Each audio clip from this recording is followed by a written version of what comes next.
کوئی متقی پرہیزگار بندہ اللہ کا بھیجا گیا، وہ کہنے لگا میں کوئی بندہ بھی نہیں ہوں، وہ کہنے لگا وہ نہ ہو اللہ نے آپ کو کسی نہ کسی ذریعے سے بھیجا ہے، وہ کہنے لگا وہ بھی نہیں ہو، پھر کون ہے؟ وہ کہنے لگا قال انا شخص خلقت من کثرت الصلاۃ علی النبی، اے بندے جو تم مصطفیٰ پر درود و سلام پڑھتا تھا میں وہی درود و سلام ہوں جو آج ایک انسانی شکل میں تیری قبر میں تیری مدد کے لیے پہنچا۔ حضرت محترم، حضور پر درود و سلام پڑھنا، اب تک تو ہم یہ سنے تھے کہ دنیا میں کامیابی ملتی ہے سرکار پہ درود پڑھنے سے، آخرت میں بھی کامیابی ملتی ہے۔ یہ واقعے سے ہمیں یہ پتہ چلتا ہے کہ مصطفیٰ پر درود پڑھنے سے قبر میں بھی کامیابی ملتی ہے۔ تو حضرت محترم، بلا تاخیر میں یہ درود پاک کی فضیلت اس وجہ سے سنا رہا ہوں تاکہ ان سبھی لوگوں کو معلوم ہو جائے کہ درود پاک کا کیا مرتبہ و مقام ہے۔ آئیے ایک مرتبہ درود پاک پڑھ لیتے ہیں۔ اللہم صلی علی سیدنا شفیعنا نبینا کریمنا مولانا محمد مبارک وسلم۔ حضرت محترم، خطبہ کے بعد میں نے جو آیت پڑھی ہے وہ سنانے سے پہلے ایک اشعار میں کہنا چاہتا ہوں، اس کے بعد میں اس آیت کا ترجمہ سنا کے دو تین باتیں سنا کے اپنی باتوں میں سمیٹ لوں گا۔ زندگی دی ہے تو جینے کا ہنر بھی دینا، زندگی دی ہے جینے کا ہنر بھی دینا، اے صدر الدین شاہ ولی مجھ کو توفیق سفر بھی دینا۔ زندگی دی ہے جینے کا ہنر بھی دینا، اے صدر الدین شاہ ولی مجھ کو توفیق سفر بھی دینا۔ لفظوں سے گونگا تھا میں بولنا تو نے سکھایا، لفظوں سے گونگا تھا میں بولنا تو نے سکھایا، اب جو بولو میری باتوں میں، اب جو بولو میری باتوں میں ہنر بھی دینا، اب جو بولو میری باتوں میں ہنر بھی دینا۔ تو حضرات محترم، قرآن پاک کی آیات ہے، اللہ جل شانہ فرما رہا ہے انا انزلناہ فی لیلۃ القدر، بے شک ہم نے اس قرآن کو شب قدر میں اتارا، بے شک ہم نے اس قرآن کو کب اتارا؟ شب قدر میں۔ آج جو رات ہے شب قدر کی حضرات محترم، آج ہی کی رات میں اللہ تبارک و تعالیٰ کہاں اتارا قرآن پاک کو؟ اللہ تعالیٰ کہاں اتارا؟ زمین پہ نہیں، کہاں نازل کی گئی؟ لوح محفوظ سے آسمانی دنیا پر اس قرآن، پورے قرآن مجید کو اللہ تبارک و تعالیٰ نے شب قدر ہی کی رات میں نازل فرمایا۔ اسی وجہ سے اللہ نے کہا انا انزلناہ فی لیلۃ القدر، بے شک ہم نے اس قرآن کو شب قدر میں اتارا۔ آگے فرمایا وما ادراک ما لیلۃ القدر، اے لوگوں کیا تم جانتے ہو کہ شب قدر کیا ہے؟ تم کیا جانتے ہو شب قدر کے بارے میں؟ اس کی فضیلت سب سے الگ ہے، اس کا مرتبہ سب سے الگ ہے، اس کے مقامات سب سے الگ ہے۔ اسی وجہ سے اللہ نے کہا وما ادراک، اے بندے تو کیا جانتا ہے شب قدر کے بارے میں؟ شب قدر کوئی معمولی رات نہیں ہے، شب قدر کوئی عام رات نہیں ہے جس کو نظر انداز کر کے ہم چھوڑ دیں، جس کو غفلت میں گزار دیں، جس کو بے فضول چیزوں میں گزار دیں۔ اسی وجہ سے اللہ نے کہا ما ادراک وما ادراک ما لیلۃ القدر، اے بندے کیا تو جانتا ہے کہ شب قدر کیا ہے؟ اللہ نے فرمایا لیلۃ القدر خیر من الف شہر، یہ شب قدر ہزاروں مہینوں سے افضل ہے۔ یہ رات ہزاروں مہینوں سے افضل ہے، ہزار مہینے نہیں، ہزار سال نہیں، کیا کہا؟ ہزاروں سال سے افضل ہے۔ آگے فرمایا تنزل الملائکۃ والروح فیہا بإذن ربہم، اس رات میں فرشتے نازل ہوتے ہیں۔ جی، اس رات میں فرشتے نازل ہوتے ہیں، خالی فرشتے ہی نہیں آتے بلکہ حضرت جبرائیل بھی نازل ہوتے ہیں، اپنی مرضی سے نہیں۔ عام دنوں میں تو اپنی مرضی سے آنا جانا ہوتا ہے، شب قدر میں اپنی مرضی سے نہیں آتے، پھر کس کی مرضی سے آتے ہیں؟ اللہ نے وہ بھی کہا بِإِذْنِ رَبِّهِمْ، اپنے مولا کے حکم سے نازل ہوتے ہیں، اللہ کے حکم سے نازل ہوتے ہیں۔ مِنْ كُلِّ أَمْرٍ سَلَامٌ هِيَ حَتَّى مَطْلَعِ الْفَجْرِ، یہ جو شب قدر ہے صبح ہونے تک اپنے ساتھ برکتوں کے ساتھ رہتی ہے۔ اب سوال یہ ہے، اس کے اندر بہت سارے لوگ پوچھتے ہیں کہ یہ جو شب قدر ہے یہ ہمارے کو کئی کو ملی ہے نہیں. سوال آنا ذہنوں میں شب صدر ہے کئی کو ملی, اس کی راز کیا ہے, اس کی حکمت کیا ہے؟ پہلے تو نہیں تھی. حضرت آدم علیہ السلام کے واقعات کو دیکھو, جب بھی نہیں تھی. کم و بیش 1,24,000 جو انبیاء دنیا میں آئے جب بھی نہیں تھی. یہ شب قدر ہمیں ملنے کی وجہ کیا ہے؟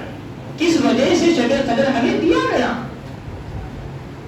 حدیث پاک ہے, حدیث پاک کا مفہوم ہے کہ آقا علیہ الصلوۃ والسلام کو بنی اسرائیل کے واقعات سننے کا وہ شوق تھا. یہ جو ہم محفلوں میں بیٹھتے ہیں, دین کی باتوں میں بیٹھنا, دین کی باتیں سننا, یہ آقا علیہ الصلوۃ والسلام کے سنت کریمہ ہے. حضور کو بہت شوق تھا جہاں جہاں دین کی باتیں چلتی, اور زیادہ تر جہاں ان بندوں کا ذکر ہوتا جو لوگ زیادہ عبادت الہی میں اپنی زندگی کو گزارتے ہیں, ان کے واقعات کو سننا حضور کو بہت زیادہ شوق ہوتا تھا. جب بھی محفل جمتی تو حضور بار بار یہ تاکید فرماتے کہ فلاں بندے کا واقعہ سناؤ تاکہ لوگوں کو عبرت ہو جائے, تاکہ لوگوں کے اندر ایک جذبہ پیدا ہو جائے کہ ہم بھی ان کی طرح عبادت کریں گے, ہم بھی ان کی طرح نماز پڑھیں گے, ہم بھی ان کی طرح حج کریں گے, ہم بھی ان کی طرح زکات ادا کریں گے, ہم بھی ان کی طرح ماں باپ کی خدمت کیا کریں گے. سرکار بیٹھے ہوئے ہیں, صحابہ کرام بیٹھے ہوئے ہیں. بنی اسرائیل کے ایک بندے کا واقعہ ایک واقعہ چل رہا تھا, گفتگو ہو رہی تھی. وہ واقعہ یہ تھا کہ ایک بندہ تھا جو 400 سال تک اللہ کی عبادت میں مشغول تھا. جی کتنے سال تک؟ 400 سال تک اللہ کی عبادت میں, ایسی عبادت کہ وہ بندہ جو عبادت الہی میں مصروف ہوا 400 سال تک بس عبادت الہی میں لگا ہی رہا. یہ سارے واقعات صحابہ سنے.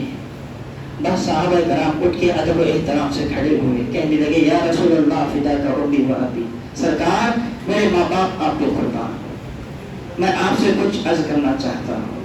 سرکار نے اجازت دی. صحابہ کرام بولنے لگے حضور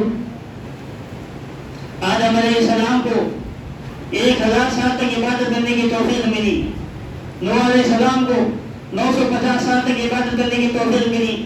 یا رسول اللہ ہم سے پہلے جتنے بھی انبیاء آئے, کسی کو 800 سال, کسی کو 700 سال, کسی کو 600 سال, کسی کو 500, کسی کو 4, کسی کو 300.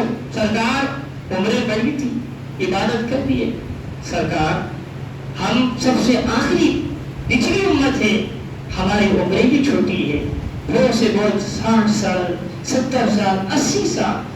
اگر یہ حساب سے اگر حساب کر دیا جائے, اگر ہم دن اور رات میں بھی لگاتار عبادت کر لیا جائے, سرکار ان کی برابری میں ہم نہیں پا سکتے. ان کی برابری میں ہمارے نام اعمال برابر نہیں ہو سکتے. ان کی عبادت 200 سال, ہماری عبادت 700 سال, 60 سال. ان کی عبادت 800 سال, ہماری عبادت 40 سال. سرکار برابر نہیں ہو سکتی. سرکار ہم چاہتے ہیں کہ ہماری بھی عمر بڑھا دی جائے. جس طریقے سے ان کی عمریں بڑھا دی گئی تھی, ہماری بھی عمریں بڑھا دی جائے. سرکار جیسے عرض کی صحابہ کرام, حضور اس بات کو لے کر رنجیدہ ہو گئی. اپنے سر مبارکہ کو جھکا لیا, جیسا ہی جھکانا تھا اللہ تبارک و تعالیٰ کے گواہ نہ ہوا کہ میرے محبوب اس بات کو لے کر رنجیدہ ہوئے اور اپنے سر مبارکہ کو جھکا لیا. اسی وقت حضرت جبرائیل امین کے ذریعے اس آیت مبارکہ قرآن پاک کی اس صورت سے قلب کو بھیجایا گیا. حضرت جبرائیل امین اس سورہ کو لے کر نازل ہوئے, انا انزلناہ فی لیلۃ القدر. یا رسول اللہ آپ کے لیے خوشخبری ہو, اللہ تبارک و تعالیٰ نے آپ کے دل کی جو کیفیت ہے اس کو سن لی ہے, اور آپ کے دل کی اس بے چینی کو دور کرنے کے لیے اللہ تعالیٰ آپ کو خوش کرنے کے لیے, آپ کی امت کو خوش کرنے کے لیے ایک ایسی عظیم رات اللہ نے دے دی ہے. یا رسول اللہ ایسی رات آج تک اللہ نے کسی کو بھی عطا نہ کی. یہ رات نہ حضرت آدم کو ملی ہے, نہ حضرت نوح کو ملی ہے, نہ حضرت موسیٰ کو ملی ہے, نہ حضرت عیسیٰ کو ملی ہے. سرکار ایسی عظیم رات اللہ نے آج تک کسی کو بھی عطا نہ کی, وہ عظیم رات ہے شب قدر. سرکار جس بات کو لے کر آپ پریشان ہیں کہ آپ کی امت کی عمریں چھوٹی ہے, لیکن آپ کی امت چاہتی ہے کہ ان کے برابر ثواب کمائیں, ان کے برابر عبادت الہی میں اپنی زندگی کو گزار دیں.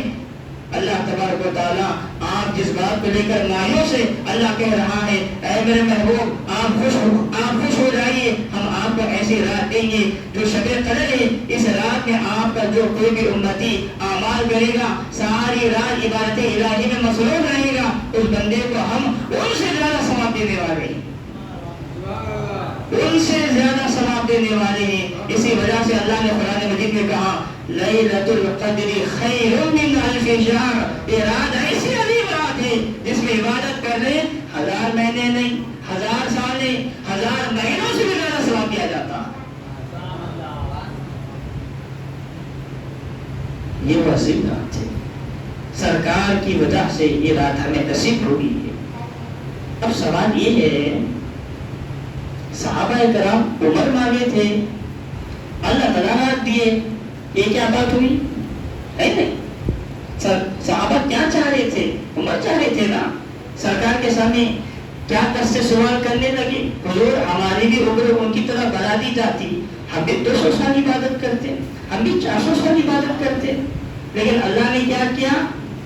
اللہ نے ایک ایسی رات دے دی جس کا نام شب قدر، اس میں عبادت کر لے بندے کو کتنا ثواب؟ 1000 مہینوں سے بھی زیادہ۔ یہی بات آخر علیہ الصلوۃ والسلام رب کے بارگاہ میں عرض کرنے لگے، اے باری تعالیٰ میری امت تو امت چاہیے تھی، آپ تو رات دیے، وجہ کیا ہے؟ اے خدا تیری شان کیا ہے؟ تو جو بھی دیتا ہے خالی نہیں دیتا، اس میں کوئی رات چھپی نہیں رہتی ہے، مولا بتا دے وہ حکمت کیا ہے، تیری وہ عظمت کیا ہے جو عمر مانگے تو نے رات دی ہے۔ تو رب نے پردہ کھول دیا، اپنے محبوب کو بتا دیا، اے محبوب ہم آپ کی امت کو عمر اس لیے لمبی طویل نہیں دیے۔ بہت سارے لوگوں کے ذہن میں خیال آتا میرے اندازے پہ کہ یہ کیا بات ہے کہ پہلے پچھلی امتوں کی جو عمریں بڑی تھی ہماری چھوٹی کیوں ہے؟ خیال تو آتا کبھی کبھی، بھائی آدم علیہ السلام نے 1000 سال تک ان کو توفیق ملی، نوح علیہ السلام نے 950 سال تک، بعض دیگر انبیاء علیہ السلام کسی کو 500 سال، کسی کو 400 سال، لیکن سب سے چھوٹی سب سے کم عمر ہم کو تھی۔ خیال تو آتا ہے کبھی کبھی، لیکن اس کا جواب آج کے بیان میں دینے والا۔ حضرت محترم سنتے رہیے گا، جو سوال تھا عمر بڑھنے کے لیے اللہ نے رات دی ہے، یہی بات حضور نے اللہ کی بارگاہ میں عرض کرنے لگے، اے باری تعالیٰ وجہ کیا ہے؟ تو رب نے کہا اے میرے مصطفیٰ یہ بات صحیح ہے، ان کو ہم نے 800 سال کی عمر دی ہے، لیکن وہ 800 سال کے بھی گناہ لے کے آئیں گے، وہ 800 سال کے گناہ بھی لے کے آئیں گے، 500 سال کی عبادت بھی ہوگی، 500 سال کی گناہ بھی ہوں گے۔ اے میرے مصطفیٰ میں یہ نہیں چاہتا کہ آپ امتی 100 سال کے گناہ لے کر آئے، 200 سال کے گناہ لے کر آئے، وہ لوگ 400 سال کے گناہ لے کر آئیں گے، آپ کو امتی 60 سال کے گناہ لے کر آئے گا۔ میں یہ نہیں چاہتا کہ آپ کے امتی کے گناہ ان سے بھی زیادہ ہو جائے۔ اے میرے مصطفیٰ اس وجہ سے میں نے آپ کے ہر امتی کی عمر کم کر دی گئی ہے تاکہ ان کے گناہ کم ہو،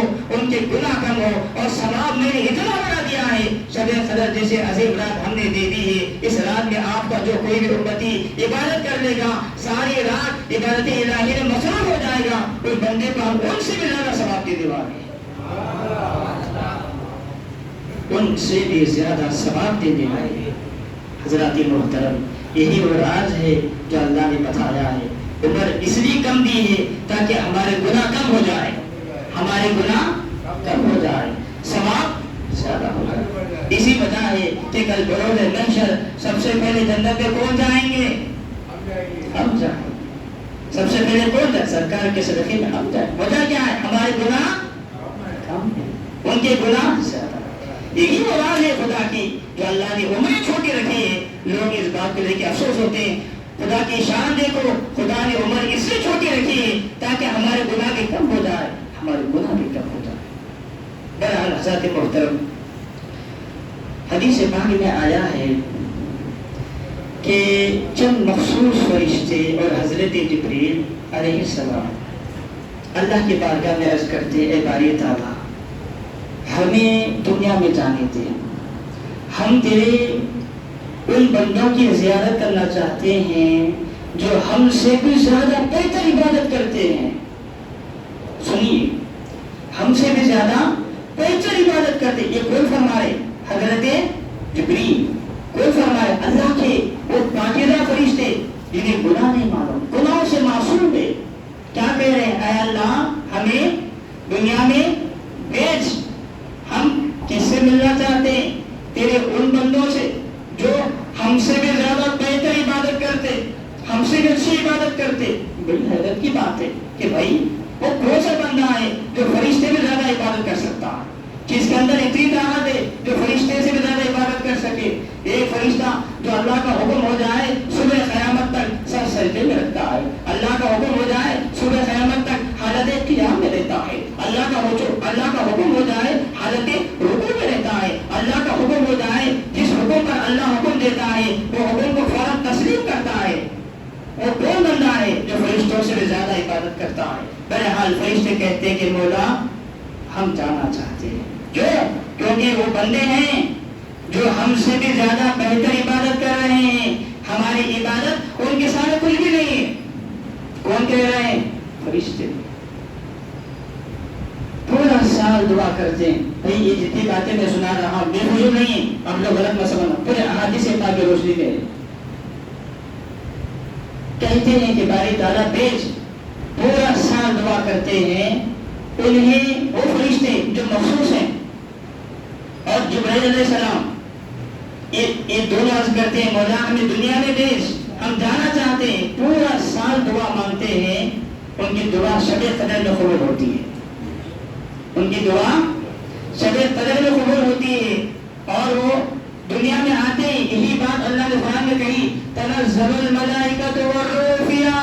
اس رات میں فرشتے نازل ہوتے ہیں. اس رات میں حضرت جبرائیل نازل ہوتے ہیں. کیوں نازل ہو رہے ہیں؟ جو انہوں نے اللہ سے دعا مانگی ہے مولا ہم ان بندوں کی زیارت کرنا چاہ رہے ہیں، ہم ان بندوں کا دیدار کرنا چاہ رہے ہیں جو ہم سے بھی بہتر عبادت کرنے والے ہیں. اب سوال یہ پیدا ہوتا ہے وہ کون سی عبادت ہے جو فرشتوں سے بھی آنا ہے؟ فرشتوں کی عبادت پھیکی پڑی آتی ہے. وہ عبادت ہے رشتہ داروں سے صلح رحمی کرنا، وہ عبادت ہے بیماروں کی عیادت کرنا، وہ عبادت ہے ماں باپ کی خدمت کرنا، وہ عبادت ہے محتاج لوگوں کی مدد کرنا، وہ عبادت ہے بیوی کے حقوق ادا کرنا. یہ جتنے بھی اعمال ہیں اس کو ہم کیا سمجھتے؟ چھوٹے سمجھتے، نظر انداز کرتے. لیکن حضرات محترم یہ اعمال کوئی معمولی عمل نہیں ہے، یہ اچھے کام کوئی معمولی کام نہیں ہے. یہ جتنے بھی ہم کام کرتے ہیں دنیا داری میں اپنے ضروریات میں استعمال کرتے ہیں. بیوی کے حقوق ادا کرنا، ماں باپ کی خدمت کرنا، بڑے چھوٹوں پر شفقت کرنا، ایک دوسرے کے کام آنا، مشکلات میں سامنے بڑھ کر ان کے مشکلات کو دور کرنا. غریب بچی کی شادی ہے پیسے دے کر اس کی مدد کرنا، کوئی ضرورت مند آ جائے اس کی ضروریات کو پورا کر دینا، بچے ہیں اچھی پرورش کرنا. یہ جتنے بھی اعمال ہیں حضرات محترم حقیقت میں یہ وہ عبادتیں ہیں جو فرشتوں سے بھی اعلیٰ. یہ عبادت فرشتوں سے بھی اعلیٰ ہے. وجہ کیا ہے؟ فرشتوں کے ماں باپ نہیں ہے، وہ کس کی خدمت کریں گے؟ فرشتوں کے بھائی نہیں ہے، وہ کس کو حق ادا کرے گا؟ فرشتوں کی بیوی نہیں ہے، وہ کس کو محبت دے گا؟ وہ تمام چیزوں سے پاک ہیں. اللہ تعالیٰ نے ان کے ساتھ یہ تمام معاملات دے رکھا. ہم سمجھتے ہمارا مقام کم ہے، کبھی نہیں سمجھنا. حضرت انسان کا مقام اتنا اونچا ہے، ہمارے وجود کے فرشتے